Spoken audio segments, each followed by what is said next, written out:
Hello listeners, Zack here. This episode is a little bit different. I had the pleasure of talking to Dr. Richard Cole about virtual reality and computer gaming in the ancient world a few weeks back.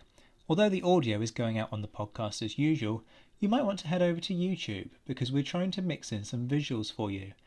We'd love to get your feedback on it and whether you'd like to see more of this kind of thing. Obviously, it's a work in progress. We don't have the skills and assets of a TV production company, but if you're keen, we'll give it a whirl in the future. And don't forget that you can support us via Patreon, loads of great perks from bespoke Facebook chats to free merchandise. You can tip us at Ko-fi, and we do have a merchandise shop. All the links are in the description. Remember to comment, like and subscribe, and enjoy the show. Hello and welcome to another episode of History Hack. Zack here, flying solo on presenting duties today, and I've got something that frankly is rather self-indulgent. It will come as no great surprise that I am a huge wargaming nerd. So I've gone and found a historian whose expertise is in wargaming. I mean, this is just absolutely perfect, folks. I am joined by Dr. Richard Cole, who's an interdisciplinary scholar of ancient history, but has a particular interest in things like historical fiction and digital and virtual representations of antiquity.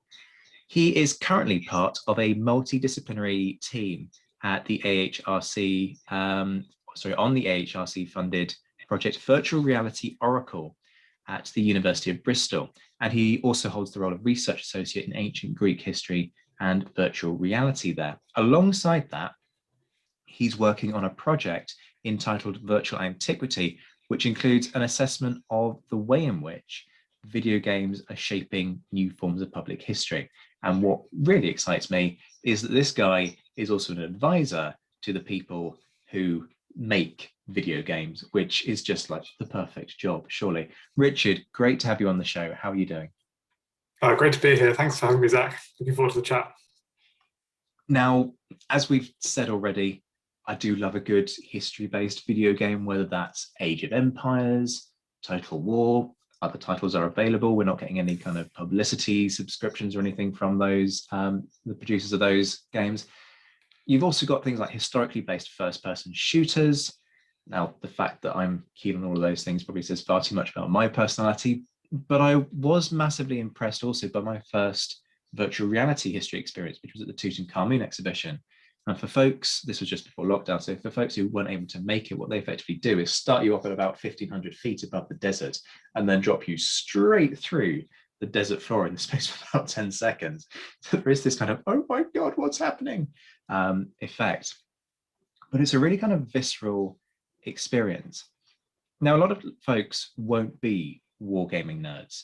So give us a sense of the history behind historical video gaming and VR experiences themselves, first of all. Of course, it's a really good question and a great place to start. So we kind of have to go back to the sort of early 90s to see where a lot of what came later sort of emerged from.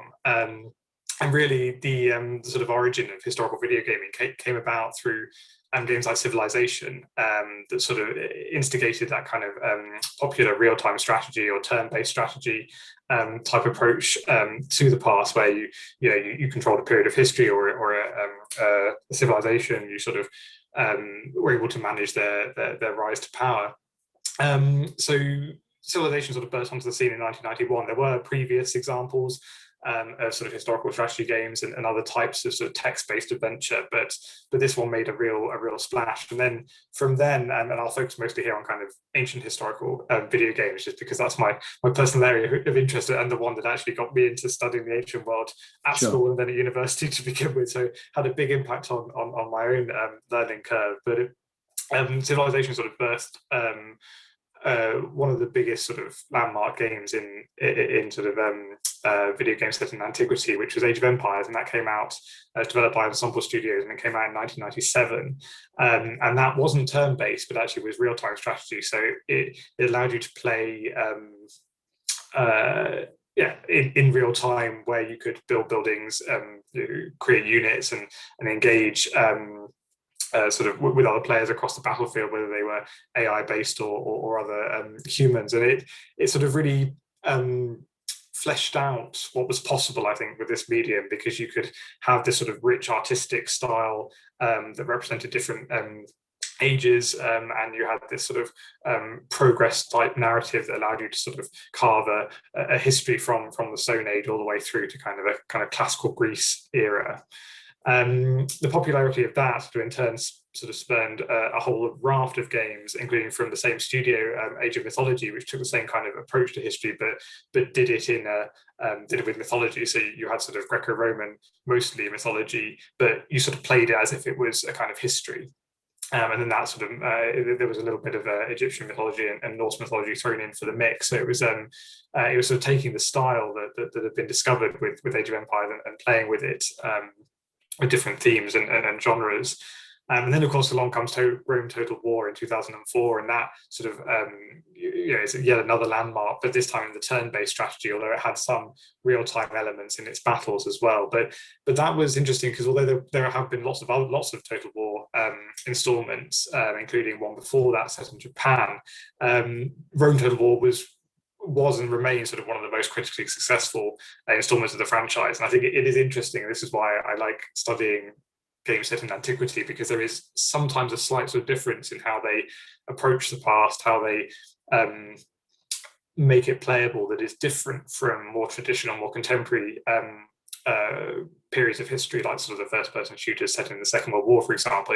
There's quite a difference when you go that far back and what you can do with it. And Rome Total War did something very, very well in its kind of empire building, in its rich encyclopedia of information that came with the game, in the fact that you could also play the battles, and that was you saw that at work in TV series. There was a series called Time Commanders where they used the game engine, the sort of that allowed the battles to take place and let people be sort of commanders. So the game did a lot. It allowed you to sort of fill different types of shoes, if I could use that metaphor as a historian, and to sort of play around with that.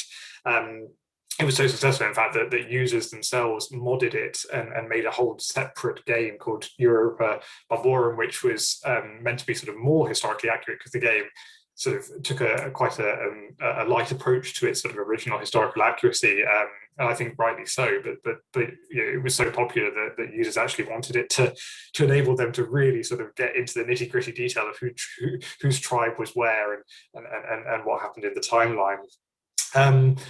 Beyond that, you start to get, as gaming technology improves, you get the kind of role-playing games. So God of War comes out in 2005, and that allows you to sort of play a very mythic-based, but also quite fictionalized sort of narrative set in kind of the ancient world, but sort of a more kind of sort of almost comic book style approach. And that's very successful as well. But it's still quite early on in the sort of role-playing game genre in terms of what's possible. So it's really not until quite a bit later that you get the Assassin's Creed games going back in time to, first of all, Ptolemaic Egypt in Assassin's Creed Origins, and then ancient Greece during the Peloponnesian War in Assassin's Creed Odyssey. And these are, sort of more than 10 years later. So there are a few games in the meantime that come out. Europa Universal Alice is another strategy one, and there's Rise, Son of Rome, which is a kind of role-playing game. But those are less successful and actually sometimes criticized. And instead, it's the Assassin's Creed games that have really kind of blown the lid off what is possible today with kind of massive open world role-playing games, freedom to roam, freedom to explore, huge branching narratives and quests that also engage with history, but not only just history, but also the myths of the ancient world without it being kind of a purely fictionalized kind of mythic experience. So Assassin's Creed Odyssey, I've argued in other in chapter I wrote recently, it's kind of like a mashup. It sort of takes some of the best bits of the ancient world and just throws them together in a way that is only possible thanks to kind of new media today. So you just couldn't get that kind of mashup in other media, really. And it's a very interesting way of exploring holistically kind of the legacy of the ancient world.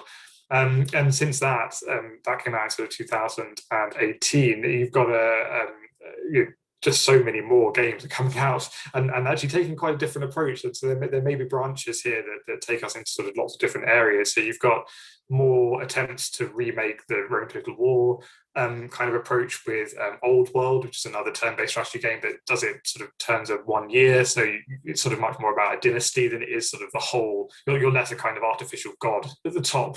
And then you've got things like Hades, which is a sort of dungeon crawler, but takes on the sort of mythic themes. You've got Immortals Phoenix Rising, which is a kind of slightly more geared at a younger generation, but it's kind of, again, draws on all the different versions of Greek myth to sort of mashes them together.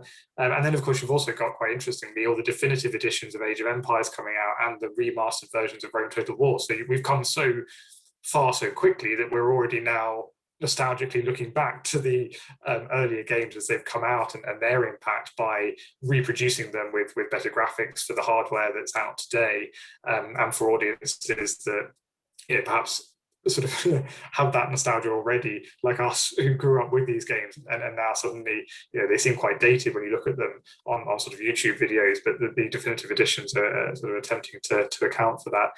VR though is quite different, because just the technology really wasn't made available personally until sort of the early 2010 really, and when the Oculus personal device came onto the market. So there hasn't been anywhere near as much of a legacy yet in terms of what is possible with VR and history. However, there's already been great strides have already been made in terms of its utility, and mostly what it's been used for is to reconstruct ancient sites and kind of facilitate tours around them. So you mentioned the brilliant VR exhibit for Tutankhamun, but there's also been a raft of these for Rome in particular. So you've got virtual Rome, sort of 3D models, you've got VR Rome, you've got Rome Reborn, you've got the Sodomist VR creations that sort of take individual buildings and let you sort of walk through them. But these are not games as such. They're more kind of, as I said, reconstructions that you can visit. So it's trying to sort of take the user away from that kind of ruined, quite limited. You have to use your imagination a lot when you're walking around ancient sites often, and the VR sort of just takes you into another world entirely by presenting you with the possible version, a real version of what, say, the Colosseum would have looked like fully reconstructed, or what an ancient Greek theatre would have looked like fully reconstructed. More recently, though, VR has taken a kind of a slight shift away from that towards documentary and sort of experiential creation. So this is where I think there's quite an interesting there's interesting possibilities, and it's what we're doing on the VRO project, where you use VR as a kind of sort of filmic documentary style mode, but you allow for some interactivity. So you get a kind of halfway house between the freedoms we're used to now in games and the kind of overall viewpoint that you get from a kind of 360-degree video or a VR creation of a site. And this is where sort of VR has a lot of scope to grow, I think. There are so many directions that we could take this in. I mean, you mentioned Age of Empires. I was 5 in 1997 when AOE came out for the first time. So that will probably have just made a number of our listeners feel really quite old. Sorry about that. It's funny how, certainly for me, this is sort of, it's always been there.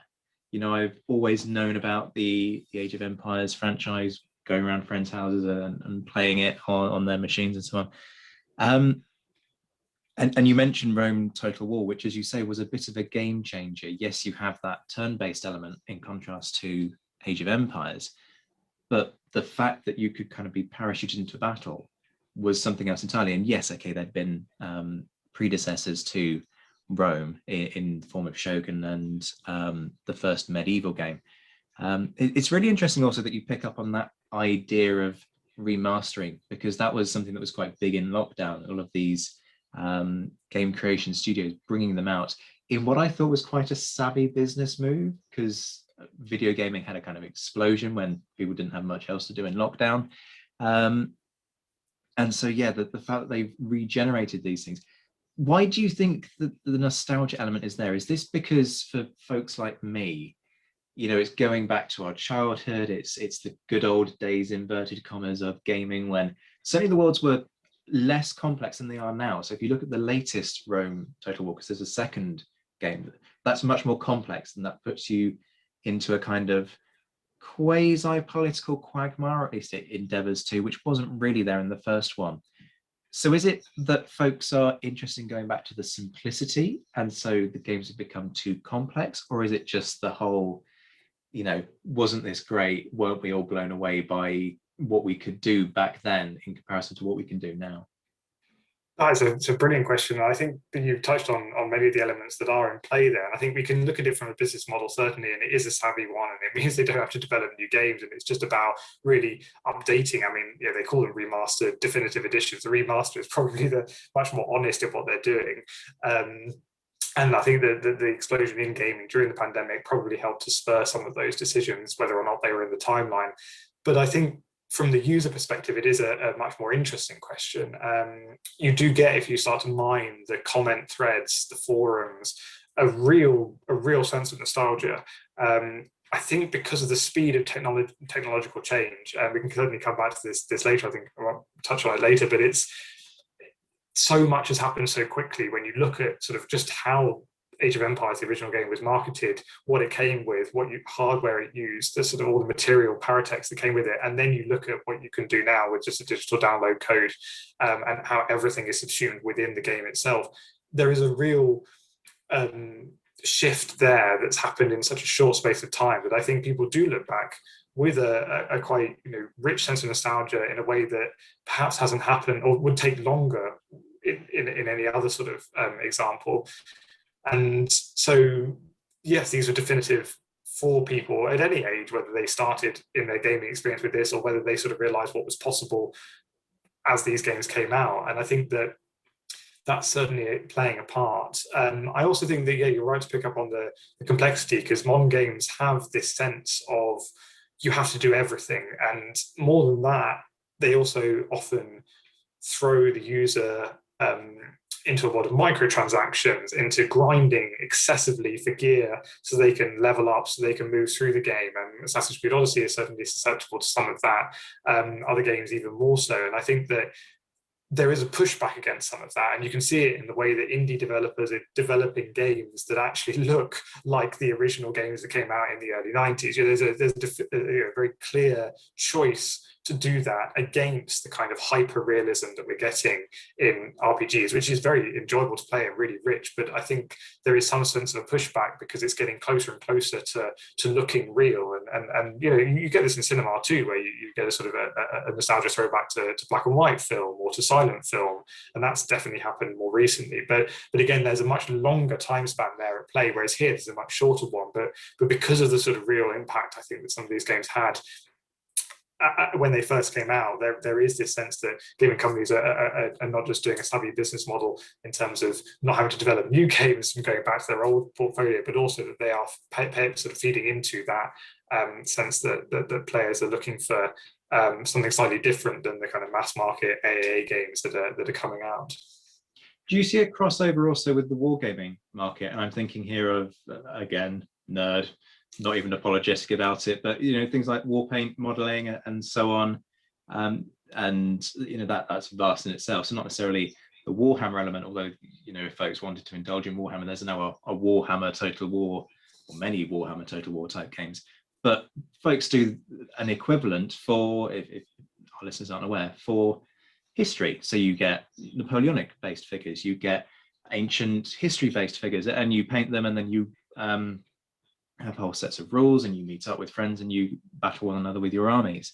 Do you see a crossover? So, was this kind of the nature behind what we see in certainly the military history style games, kind of something that was born out of the model based system? Absolutely. I think the board gaming definitely had a really strong impact on early, and continues to on early video games, but continues to throughout how they're sort of represented. I mean, you only have to look at the Age of Empires kind of paratext and their technology trees and the units you could get that look so deceptively similar to sort of board gaming manuals. I mean, you think of Risk here and other stuff like that. There is a sense that the same kind of calculations, actually, even not just the representation element, but the actual sort of mathematical calculations of who wins in what round and everything, that is embedded in these early games. And sometimes they actually provided you with that information. Nowadays, it's all absolutely encoded and hidden behind very flashy visuals, but I think there is a very strong crossover there. And what's quite interesting is there's also a crossover between historical novels and that kind of representational style in terms of its sort of cover art, in terms of its paratext. So sort of historical notes, you get that in the Encyclopedia of Rome Total War, and then you get crossovers with historical reenactments, etc. And this time it's a simulation, a virtual one rather than an in-person one. Of course, historical reenactments for the ancient world remain quite popular. So I think games are able to draw on audiences from a vast array of previous types of historical experiences and merge them in one space and then sort of just to build on that. And at what point do folks like yourselves become involved in that process of creating these experiences, whether it be virtual reality or whether it be video games? Do people come to you wanting your help in shaping the whole of the virtual world, or are they kind of specifically interested in particular facts? Is there a kind of a sense almost that history gets in the way, and that actually, let's face it, the medium is to entertain, that's its purpose. And so, as you sometimes see with films, some directors are very interested in creating as realistic an environment as possible, far more interested in giving you a flavor of the history, but then ultimately pushing forward the storyline, which is there to entertain. So I'm interested both in what your involvement, your input is in that process, but also what these people who are coming to you are actually looking for when they ask for your assistance. There's two great strands, and they're absolutely interrelated. So I think just to sort of break it down, I think there's three main ways in which historians get involved in games, and it's similar to film and the sort of impact that they can have there, but it's subtly different. I think the first way is simply through publications, and there's a recent example here I can draw on with Total War Troy, which was one of the latest installments set in the ancient world. It came out in 2020 from the Total War series, but it's quite interesting because it takes the historical sort of background of the possible Trojan War and sort of then makes it as if it happened historically. I mean, it obviously sort of frames it. This is based on myth and on oral storytelling and on epic, but there's definitely a sense that they're sort of using the same kind of mechanics as Rome Total War to give you sort of an ability to play the Bronze Age as they did sort of the 3rd century BCE. But it's in that one, the developers actually acknowledged that they used a couple of archaeologists' sort of introductions to the Bronze Age and their other publications to inform their building of the game. What was quite interesting about this is that they also then got in touch with the historians and the archaeologists that wrote those things and talked to them, but almost after the fact. So it was kind of almost confirmation, have we got roughly this kind of stuff right? What do you think about this? We've been inspired by X. So that's kind of very much developer-led. And that tends to be quite normal. You do get quite an interesting hybrid, though, where there is a slightly more collaboration. And this, I think a good example is Assassin's Creed Odyssey, because they actually had, or still have, an academic on their payroll. So there's an actual member of staff there specifically who has the skills and the expertise to understand the periods in which the game is going to be set, and they go and do the sort of original research on that and then provide that to the developers who go forward with the information they want. There is still very much a sense that is developer-led. It may be collaborative, but only in the sense that the historian is there to provide real-time input rather than top-down direction.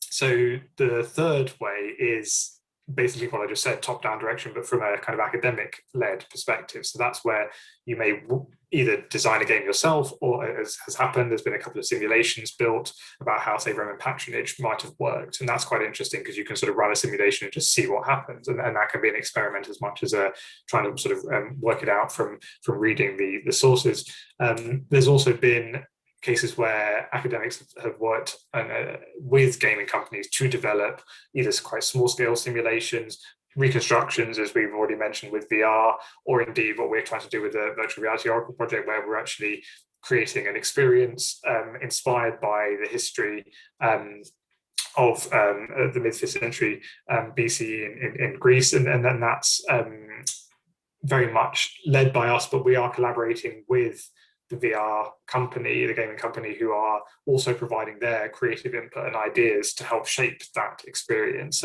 So there's definitely a sense that this can work in various ways, but they're kind of the overall approaches that are taken. It's definitely a growing area. There's now companies that actually just hire historians to then sort of farm them out to gaming developers interested in hiring their services. So there's it's definitely a growing market, and is, like I say, slightly different to film, probably because these modern games are just enormous. And actually Assassin's Creed Odyssey is another good example, because they didn't just have a historian on board for kind of the architecture or the narrative storylines or something, but they also farmed out their music, for example, and their music was developed by a team in Greece, and they in turn collaborated with other experts to get the sort of Greek, ancient Greek text that they wanted to use as for sea shanties, for example. So you start to get these really interesting branches into different areas of expertise in these games that is very much not led at the top necessarily, but can actually draw on expertise in all sorts of different ways. And the final thing I wanted to say about that, and this kind of connects to your next point, is that often not it is entertainment that drives these things, but there's certainly a sense that games are blurring that with education. And that does not have to be seen in any kind of negative framework, because I think historical fictions in general often are, especially by academic communities that are sort of still wedded to different ideas of what history is. And you see this with everyone from people like Simon Sharma saying that you can't have people reading Hilary Mantel because they come and thinking it's absolutely true. And these are really sort of jaded perspectives to take, I think, because it misses the fact that we've been engaging with history in various forms that include fictionalized versions for forever, basically, and the history itself is built on those foundations. But that's a whole other podcast. But the point I was getting to was that with game developers, you have the interesting fact that they have to sort of work out how the mechanics are going to work, not just storytelling, but also how the mechanics. And sometimes those mechanics are worked out first, and then history is kind of bolted on. And again, this is not, you don't have to think of this in any kind of jaded way. It's just quite interesting because this happened with Age of Empires, for example. You work out the mechanic and then you go, right, how do we explain that historically? And sometimes the explanations you can come up with are really interesting, and they provide a really rich way of understanding how something like a transition away from polytheism towards monotheism happened in the ancient world, and how that can be facilitated with a game mechanic. So that's another way that you sort of expertise can get sort of fed into the process. It's not just around the visuals and the storytelling, but also how the actual mechanics can work. And games then become very self-referential, with things like Assassin's Creed Odyssey having Spartan kick dynamics that ape back to 300, the film, which apes back in turn to comic book material. So you start getting some quite interesting self-reflective processes at work. But in terms of how your second question, sort of how that all relates to how users experience history and the impact that can have, I do think there's a lot of work to be done here, because there's an enormous quantity of user-generated material now that actually can help us to understand some of that impact and how users are navigating what they perceive of as history, or how that interrelates. And I think that there's games are facilitating that in turn, with things like the discovery mode in the Assassin's Creed franchise, where you can actually take an educational tour that's quite separate from the sort of fighting world of the main game, and that's been used in classrooms. You've got the encyclopedias in Total War, which are incredibly rich and detailed.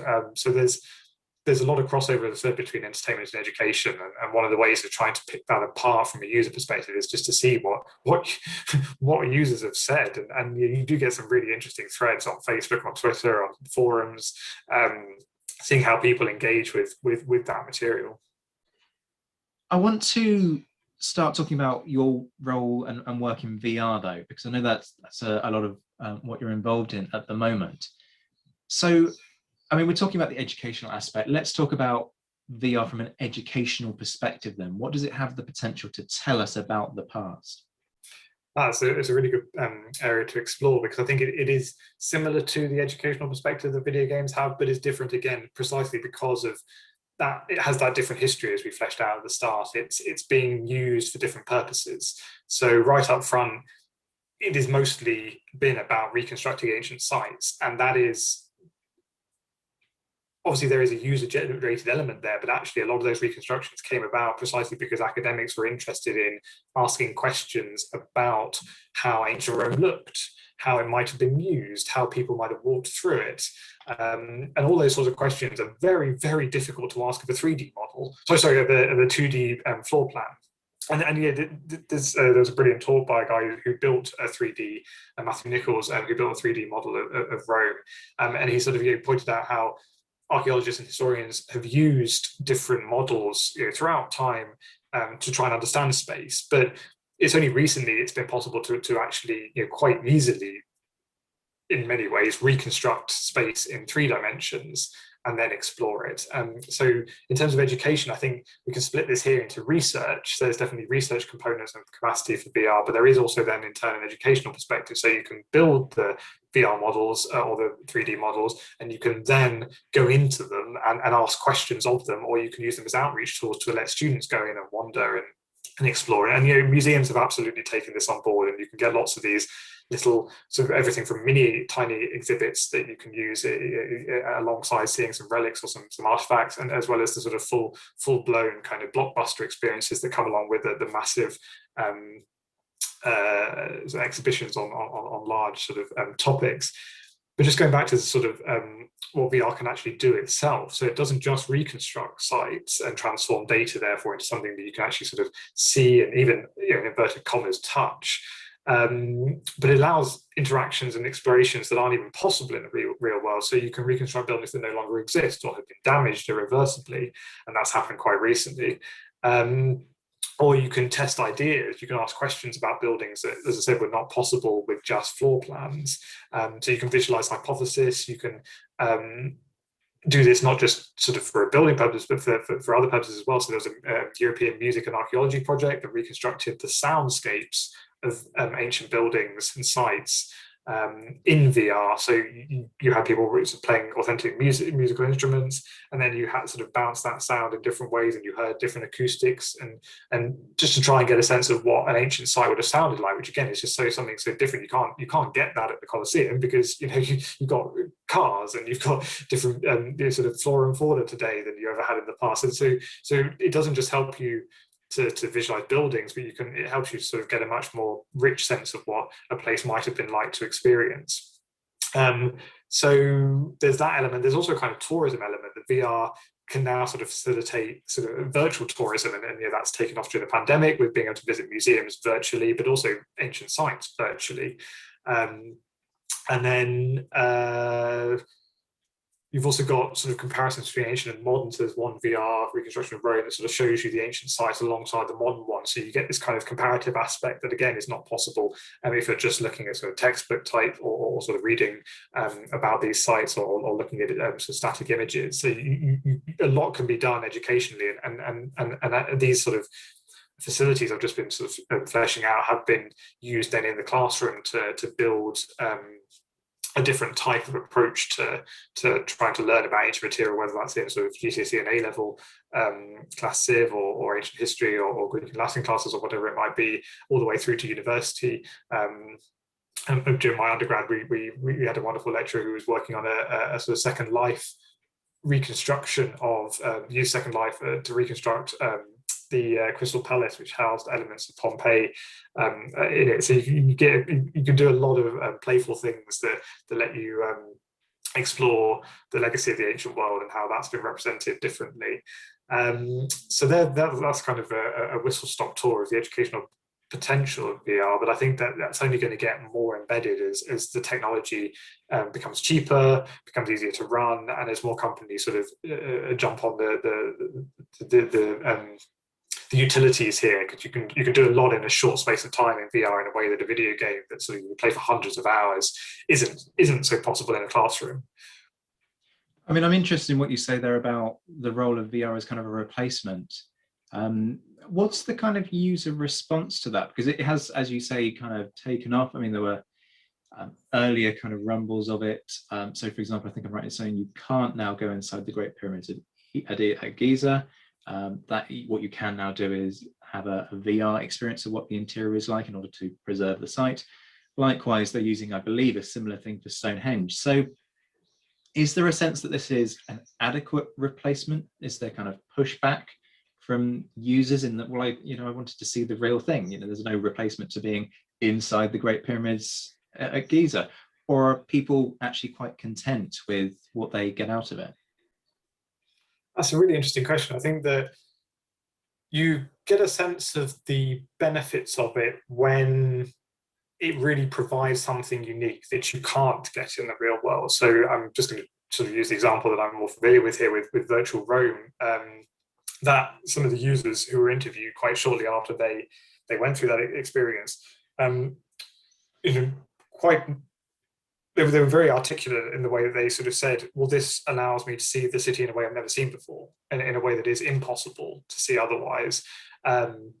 And in so doing, they were able to kind of say, oh, I can now understand the different areas that I experienced when I watched, say, the TV series Rome, or when I was trying to put together in my head, how people moved about the city, where the Palatine was in relation to the Circus Maximus, and how people might have, engaged with walking through the streets of Rome. And I think that is something that's just not possible because the city's been rebuilt, it's been built over, it's been carved up. And I think that is where you really see the utility. As a complete replacement, I'm not entirely sure yet, because I haven't had a chance to look at sort of people's experiences. I mean, I think when, again, in the pandemic, when you can't go anywhere, it is a really wonderful secondary experience. In terms of actually supplanting that, I think it's going to come down to, again, what the technology can offer, because it is incredibly immersive and incredibly rich. I mean, of course, it isn't still the actual thing,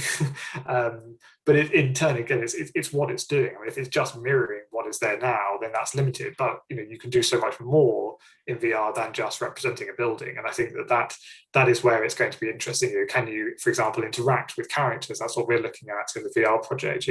Can you go and talk to people and get a sense of what it might have been like, what ancient people's concerns might have been like? That's where I think the VR storytelling angle can add something more than just a replacement for what you might have seen in person. I know you've been involved in a project reconstructing a VR visit to an oracle. Talk us through that experience and what it aims to achieve. I guess the starting point for that has to be, what's the history, first of all? Of course. So the virtual reality project that I'm on is, as you mentioned at the start, an AHRC funded project led by Professor Esther Eidenau at the University of Bristol. And we have an interdisciplinary team from the University of Bristol, from King's College London and Bath. And that brings together ancient historians, but also human-computer interaction scientists, neuroscientists, and psychologists. And we're all aiming to sort of work together to create a virtual reality experience of the ancient Greek oracle of Zeus at Dodona in northwest Greece in the mid-5th century BCE. So this is actually the oldest oracle in ancient Greece, older than Delphi, but it's much less known. There's various reasons for that, but it has been referenced as far back as Homer's Odyssey and Iliad, so you get references there. It's also referenced by the ancient historian Herodotus, and it has references in the myths behind Jason and the Argo. So there's lots of sort of potted references to Dodona in the ancient sources. But what's more interesting really today is that excavations undertaken over the last couple hundred years have revealed this sort of wealth of evidence in the form of lead tablets, which is tablets that pilgrims used to either have their questions written on or wrote their own questions on, that they asked to the oracle.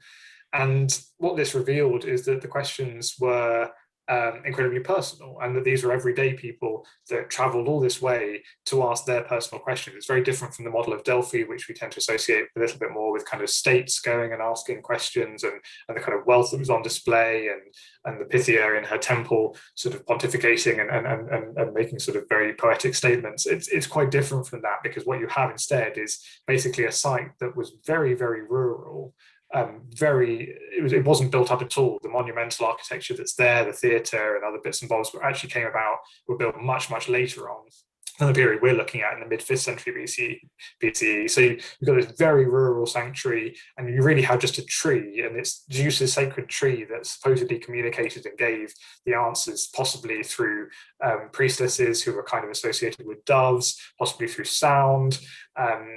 So there's much less known about the process of oracular consultation, but there are so many questions and a few answers. So it clearly was in existence for a very long time. It was consulted over a long period of time over with a whole range of questions. So this was a very popular sanctuary, and gives us this sort of insight into individual concerns in a way that you just don't get at other sanctuaries. And so it's from that kind of material that we're trying to recreate the experience of going to that sanctuary to ask your question, in particularly the mid 5th century BCE, when there wasn't much there, and how that process worked, because there are some hypotheses, but there's no absolute concrete, this is exactly how the process worked, this is exactly what happened, this is how people ask their questions, this is what the answers they had. And so it's interesting, again, we're going back to what VR can offer us. It can test hypotheses. We can take lots of the evidence we have, we can work it through and say, this is a good, strong hypothesis, let's see how it might play out. So we're doing that. And then we're also trying to add an element of storytelling and characterization here by using the ancient evidence, the questions we have, and then constructing characters based off other elements of ancient evidence that we have. So we can have a diverse group of people that we know traveled there, and we can represent that, and we can have the user join that world and hear from these characters, hear their concerns, which were wide ranging. As I said, they covered health, well-being, travel, trade, slavery, and questions about oracles, questions about personal effects. There's a brilliant one that I'll never forget. It's asks about whether someone stole someone's cushions. I mean, it's such a ridiculously mundane question, but someone traveled all the way to ask that. It showed how the oracles were used and what they meant to people. It's questions about marriage, about prosperity, about childbirth. So trying to build a sense of the everyday, I think, is key here. And then this is what excites people. We're working with schools. This is what excites people when they learn about Dodona, because it does give you this insight, this kind of empathy with ancient people in a way that it's quite hard to get from other kind of fragmented evidence. So VR just helps us to get that bit closer, to sort of bring things together, bring these areas together, and then to sort of see what that experience might have been like for ancient people, but indeed also for modern people. And that's why we're working with neuroscientists and psychologists to try and understand the process of divination and the kind of impact that those sorts of experiences might have had and can have. Not to be a downer on the process, but I'm interested in the challenges and the potential pitfalls that exist here. I mean, I'm kind of aware of things like, so for example, if you were to go to a World War II era air display, you'll get a little 5-minute commentary whilst the Battle of Britain Memorial flies or whatever flies overhead. And then if you listen to the conversations that happen down the pub, people will be who literally only just heard the 5-minute segment that went over the tannoy, are professing to their mates, oh, it's exactly like it was back then. And you're sort of thinking, no, this is what you're seeing in a few little aerobatic loop-the-loops. It is not a demonstration of what it was like during the Battle of Britain. So what are the potential pitfalls? How do you kind of inject that more nuanced perspective into the process so that people go away realizing that they've had a flavor of what it's like, but also appreciating that there is much more that they can dig into? But then also from just a practical perspective of kind of putting this all together, what are the challenges to it all?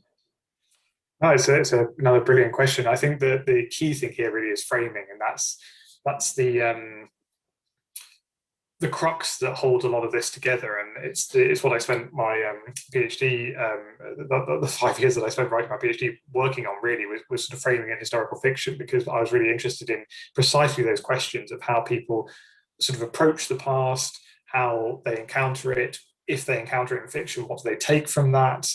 How is that kind of material presented to them? And what kind of overall themes do we get from that? And I think that for contemporary experiences like this, like the VR one and like video games too, the framing is a concern and will always remain so, because as we get closer and closer to representing the past in virtual reality, I don't just mean VR there, I mean in all kinds of virtual worlds, you do have to quite carefully say what is happening. Because while I said earlier that it's reductive in some ways to say, oh, this is fiction, it's all untrue, or you can't take anything historical from this. It's equally reductive to say, well, as you pointed out, that you just go in and go, oh, well, everything I'm seeing here is fine, is historically accurate or authentic or whatever that might mean to individuals. I think the framing is crucial because it allows users to set their expectations, to understand what it is they're seeing and what they can take away from that. And you see this works very well when it's carefully and consciously done. And you see this in films and in video games and historical fictions, where you get disclaimers at the start, where you have a clear differentiation between the world you're playing in and the kind of inspiration that lies behind it. So historical notes here from historical fictions, but also, the encyclopedias we mentioned earlier. And I think that in video games, and I think that way of differentiating, at least in part, between experience and inspiration or background material or source material, allows users to move a bit more intuitively through and to sort of assess their own impact. I mean, it still doesn't necessarily mean that people will come with a clearly sort of, this is fiction, this is fact, because I think that is always a fluid in conversation area. I've written an article on precisely how historical notes, the very moment that they try and say this is what happened and it's different from what you just read, possibly blur the two together, precisely because of the way that they facilitate overlap between those imaginative worlds. So framing is important, doesn't necessarily absolutely categorically separate out what did happen with what didn't, but I think it's that process that's important to consider, and allow users to consider and reflect on, because the other problem with sort of trying to be too pedantic about it is that, especially with the ancient world, you actually get into very sort of difficult territory anyway, where we can't necessarily say absolutely what did happen. So you have to very carefully, I think, frame the experience as this is a hypothesis based on ancient evidence that in turn is, has to be interpreted, has to be understood, has to be put in context, has to be explored or explained or contextualized. And I think that is crucial for at least presenting the experience so that users can make their own informed decisions, because we're all very, very used to moving in and out of these frames of reference, whether it's, the based on a true story at the start of a film, or the kind of cuts at the end of a film where you see the actual characters and the actual people that say characters are based on. I always think of the film Scully here, because it's quite a powerful one where you've just seen this wonderful film, and then you see the actual pilot at the end, and it is a moment where you have to sort of stop and pinch yourself and think, okay, well, that's the real person. Have I just seen something that relates to that? Have I not? But we're very used to moving in and out of those fictionalized, historical, and historicized, I might even say, frames. And I think that is the crucial aspect there to getting people to reflect in the way that you would like them to, at least.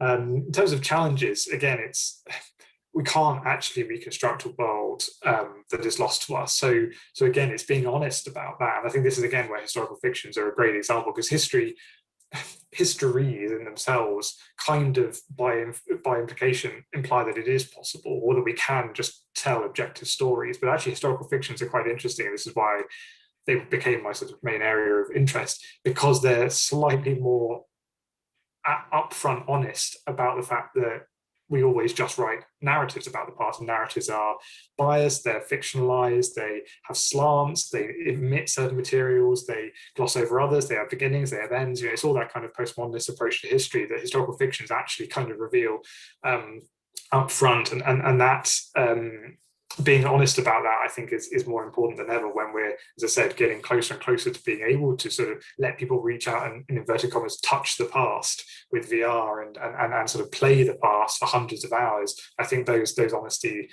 those honest frames are crucial to that. So based off the back of that, are there sort of no-go areas with these things, either in terms of, yes, okay, what is technologically possible, although constantly those boundaries are being pushed further and further back, but also kind of what we actually ethically shouldn't be putting into these experiences? Yeah, so I think technically there's definitely a few limitations, and we've touched on the nostalgia already, but I think that with VR, what's quite interesting is that it's starting to become almost affordable for people to have a VR headset at home, but it's still out there as being kind of quite an investment. And I think what the creative director of Friday Sunday, which is the company we're working with for the virtual reality Oracle project, said it just sort of framed it really nicely. He said that until VR has the kind of Apple iPhone moment, which is where at that one moment in time, all the technology and the cost came together, so you provided the user with everything they needed at a price they could afford. Until VR has that moment, it'll be quite hard to have it branch out of what is quite a niche area of interest still. Once that happens, home VR experiences, there'll be a real sort of explosion there probably. So there's limitations there technically in terms of hardware and cost.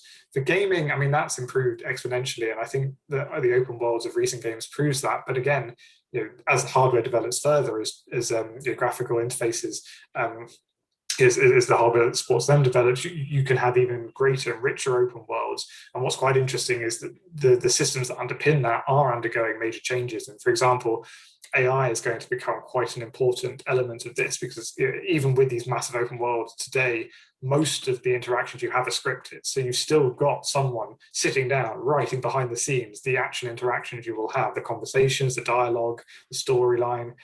But once you provide a large enough data set or training set for an AI, a machine learning system, that can in turn underpin open worlds to provide actual potentially organic interactions that come out of the machine interpreting what could be said in a certain moment rather than it always being pre-scripted. And that's going to become quite an interesting technological advancement, because it will turn gaming from something that is, as I said, entirely scripted to something that is kind of emergent. It happens in the moment, and that will, it sort of spiral away, because individuals already have unique experiences with games, but it will be even more unique than that. And that's interesting, because what we put into those training sets is crucial. As with all AI, it's not a machine learning for us; it's a machine interpreting the data we give it. So it's got to be a robust and diverse and interesting. But that's all to come, I think. So there's definitely technical things to technical developments that will improve and have a big impact on the way we experience history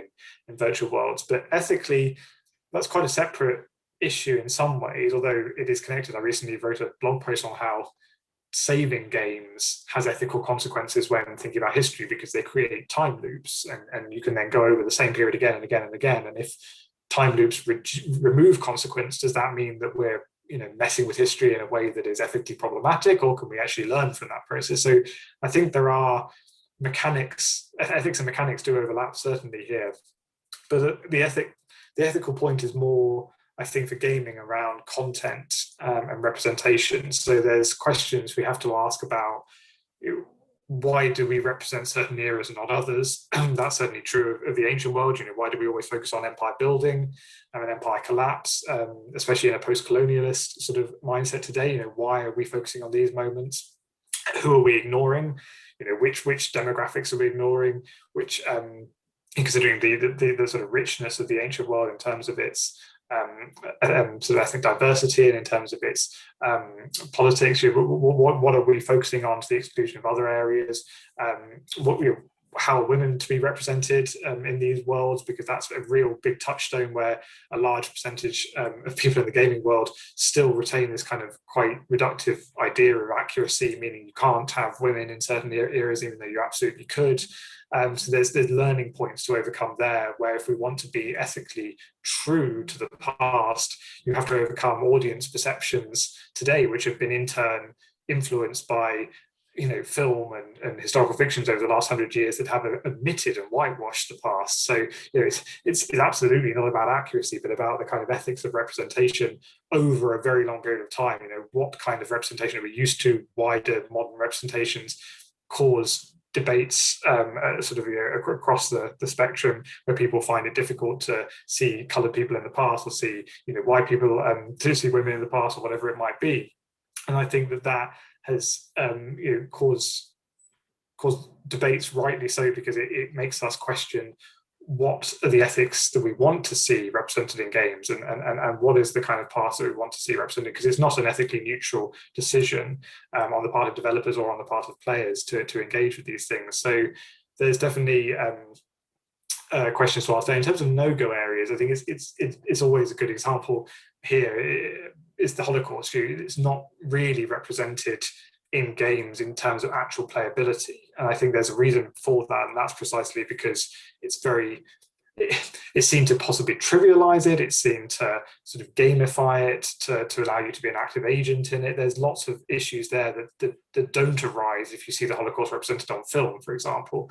So, but then in turn, that means that the Holocaust isn't really there in games in the way that it is in sort of films set in that period. So there are ethical debates that are different in games than in other media that we need to have in order to represent the past sort of in a way that allows for that learning we mentioned earlier to take place, that challenges deep-seated representations and ideas of accuracy and authenticity, and it also allows people to explore new pasts. So in a chapter on representation of women in ancient history, I sort of argued that the very fact that you can play as a female protagonist in Assassin's Creed Odyssey challenges the types of narrative that we have about epic in the ancient world, which focuses on the male hero, which focuses on a particular way, a particular sort of masculine way of representing the past. And I think that in turn is a service to the past, not a disservice, and is a really wonderful way for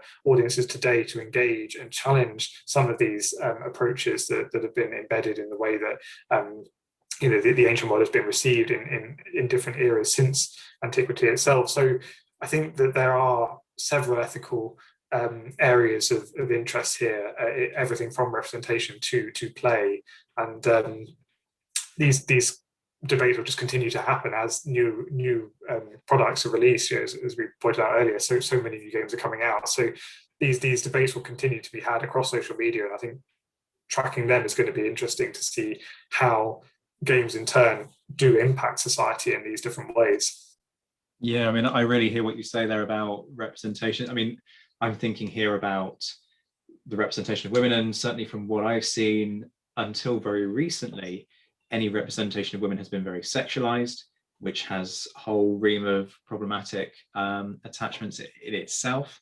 And then equally, when you talk about representations of World War II, as you say, the German perspective, full stop, isn't covered. Certainly nobody's, I mean, you'd be a very brave individual to start thinking about how do you put the Holocaust into a video game. That's a huge challenge on so many levels. But I'm thinking here of Call of Duty, which perspective they take. They always take the Allied perspective, never the Axis one. And it creates that kind of good guy versus bad guy narrative, which has its own problems in terms of the nuances of why did people serve in the German Wehrmacht, for example, and all kinds of debates that really, you could have a whole podcast there in itself.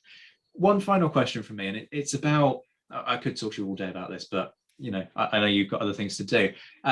It's about measuring how and the extent to which people engage with the work that you as a historian do, and the impact that your input is having, because we as historians don't necessarily match what the consumers are after in terms of entertainment. And I'm thinking here of particularly the early Rome, Total War and Age of Empires style games, where you could find some historical information, but you had to go searching for it. If you see what I mean, there was a sort of little encyclopedia section, you read through it, and it was all about, was there the desire? How much were you prepared to read? How engaging has that piece of writing been? How engaging has it been put together? So how do you, I guess, measure what people are taking away from the whole process? Yeah, I think this is a real area of possible growth, and it's been noted in various sort of blog posts and chapters recently that the kind of audience impact is a crucial area to investigate properly. There's lots of claims made about impact of games, but very little sort of quantitative or even qualitative data that underpins those sort of claims. And this is something that on the VR project we're certainly trying to tackle, and it's something I'm also tackling on my own. So in terms of the VR project, we're actually going into schools and museums with the VR Oracle, and we're going to sort of determine what kind of impact it's had through questionnaires, through surveys, through audience feedback, and that will hopefully allow us to gauge some level of impact through that kind of feedback on the experience. In my other work, I'm definitely trying to make use of this massive amount of data that we have through social media, through videos, playthroughs, replays, through forums, just to start really scratching the surface of what users have taken away from these games that would be of interest to historians, because again, it's very easy to sort of wipe it away and say, well, it's fiction.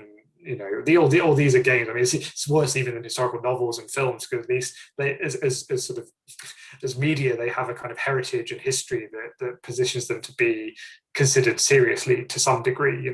Historical novels have their own history and heritage that position them to be something that is taken seriously. Historical film has got, again, its own legacy in the form of kind of massive Hollywood blockbusters and even more independent films.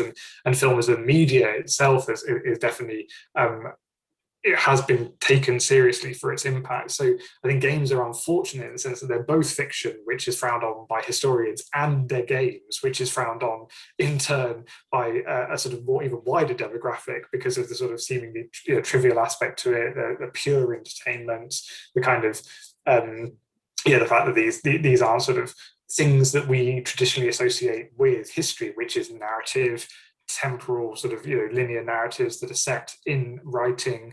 It's so far from that, even though lots of that is absolutely there.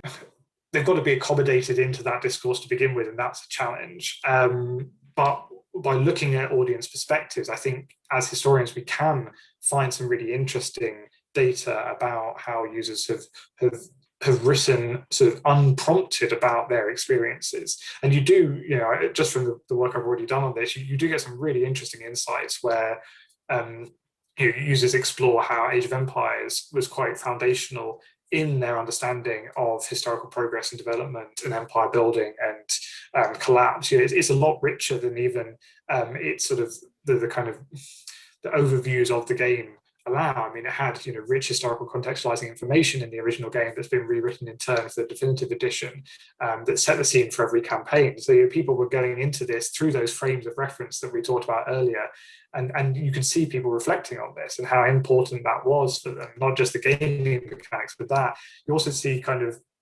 users presenting themselves as historical problem solvers, so trying to work out how ancient Rome could have been defeated at different periods of time, or so they are asking interesting counterfactual questions that historians themselves have asked again since antiquity. And you've got the ancient historian Livy going, well, we would have always beaten Alexander the Great if he had survived. So these are famous questions that have been asked throughout history about periods of growth, and you now have your audiences asking those questions. Whether or not they associate that with historical learning or not is something we could tease out in sort of interviews perhaps, or you see it perhaps a little bit more with developers when they're interviewed about what they think the impact of their game is. That's another way we can measure this. But you do get that insight, I think, and it provides us with a sense that users are conscious of what they're engaging with. And I think with the Total War franchise, now they've branched off into Warhammer as well, you've got quite a clear division of camps between the kind of historical people, the amateur historians that are interested in the historical games they create, and the fantasy enthusiasts. And I think that for the historical crowd, you do see their level of engagement. It gets a little bit pedantic at times, but that's quite common in historical fictions, where the developers will post something and ask questions, and people will be like, but this doesn't match this source, and this doesn't match that, or this relates to this. And so you do get a real sense that people are invested in these as more than just games, but as a means to explore their interests. And if those interests are historical, well, then the games are facilitating that very interest. Richard, this has been an absolutely fascinating discussion. I've loved it. Boy, did my ears prick up when I heard the mention that there are companies that hire historians and then farm them out to consult on video games. Definitely looking that one up. Thank you so much for joining us. This has been an absolutely brilliant one. Well, thank you, Zach, so much. Thanks for having me. Really enjoyed it. Folks, before you go, do me a favour. Like the episode and hit the subscribe button. It'll take you 2 seconds, but it really helps us to spread the work that we do. You can also leave a comment. We'd love your feedback on the episode, what you liked, and let us know whether you want more of this kind of stuff. If you want it, we're happy to do our best to try and provide it. Obviously, all episodes, and particularly bigger projects like this, take a huge investment of time and resources. If you are able to help us cover the costs so that we can grow and expand our content, you can become a regular supporter via Patreon. That's not for everyone though, so if you want to leave a one-off tip, you can do that via Ko-fi. All the links you need are in the description.